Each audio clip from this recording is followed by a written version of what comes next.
Have you ever tried to help someone over and over, only to feel drained, unappreciated, or even betrayed? Have you ever given your time, money, or emotional energy to people who seemed to only fall deeper into chaos and pull you down with them? Welcome back to the channel. Today's video is going to uncover one of the most misunderstood truths in the world of kindness. Helping isn't always helpful. In fact, ancient wisdom teaches us that helping the wrong kind of person can rob you of your blessings. You've heard that right. Not all help is virtuous. Not all giving is rewarded. Not all people are ready to receive what you offer. There are two types of individuals you must be especially cautious of when offering assistance, because helping them doesn't elevate them, it empties you. We live in a culture that glorifies selflessness. We're told that good people help, no matter what, that generosity is always righteous. But what if that belief is only half true? What if, by helping blindly, you're not just enabling someone else's until you're sabotaging your own future? Let's explore what ancient teachings have always known.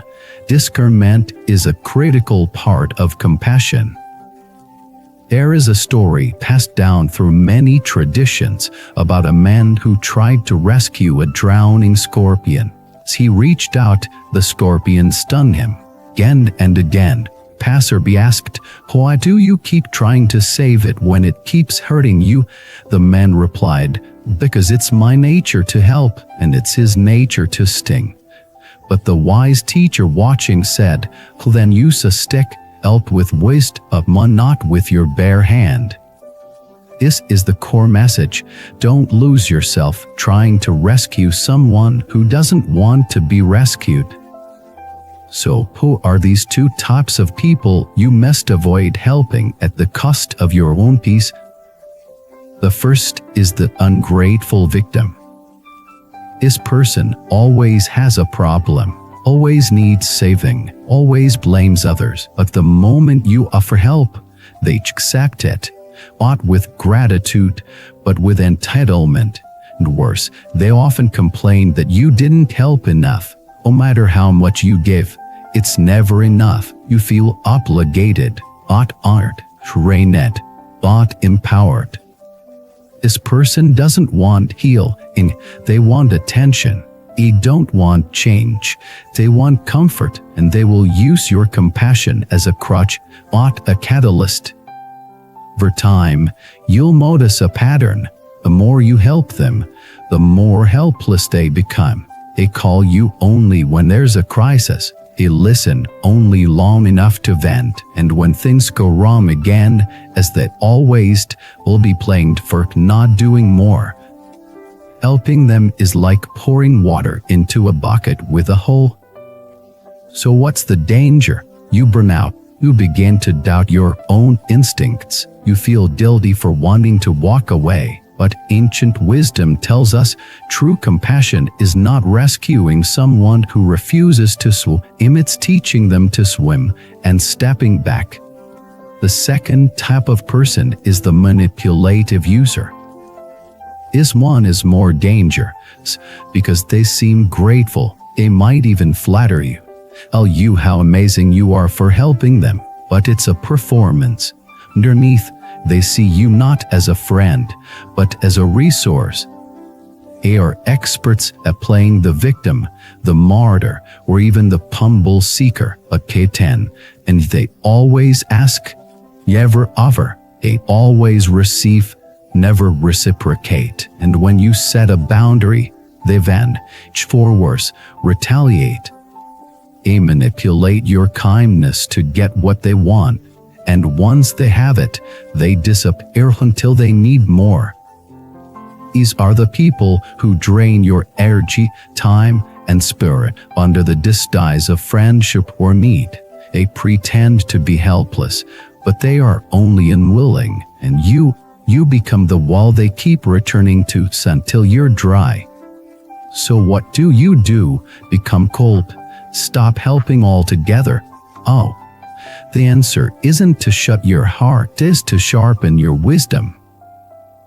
Here are some principles to live by.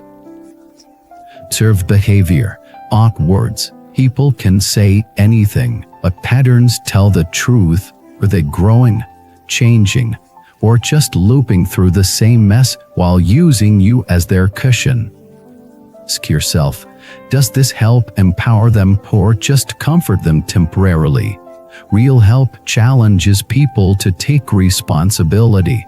Fake help just extends their avoidance. Pay attention to your energy. After helping someone, do you feel lighter or heavier? Were you inspired or exhausted? True giving energizes the giver. Toxic giving depletes. Set limits. You can say no and still be loving. You can walk away and still care. Boundaries are not walls, they are doors that open only when there is mutual respect. Give anonymously when possible. When you help without needing credit, you attract the kind of giving that is pure, and often you protect yourself from manipulation. Remember, you are not the savior. You are not the source of someone's healing. You can support, but you cannot substitute their willingness to grow. There's another layer to this.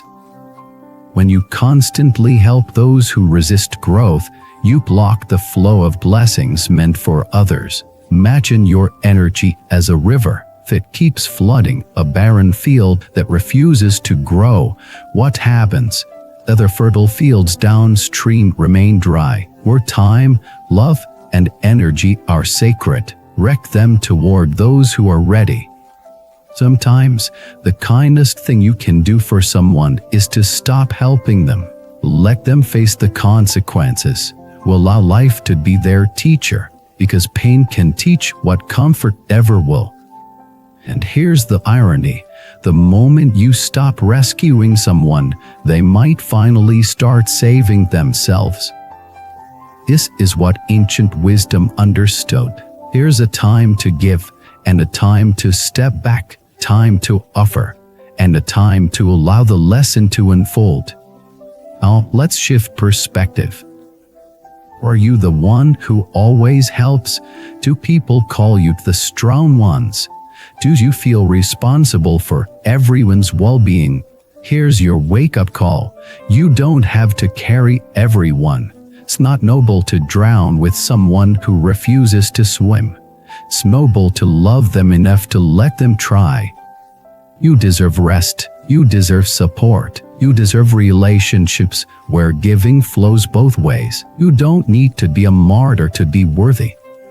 And if you've been the one draining others, unknowingly or not, pause, reflect, ask yourself, am I taking more than I give?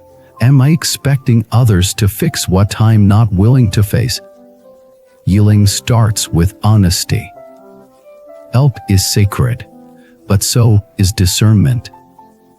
Kindness is powerful, but so is clarity. Compassion is divine, but so is accountability. Don't confuse sacrifice with service. Don't confuse rescuing with love. Don't confuse guilt with goodness. You are allowed to protect your peace. You are allowed to redirect your energy. You are allowed to grow without dragging others behind you. Thank you for watching this video. If you've ever experienced the pain of helping someone who didn't change or the guilt of stepping back, share your story in the comments. Let's heal the way we give and receive. Like, subscribe, and support this channel so we can continue learning the wisdom that frees us.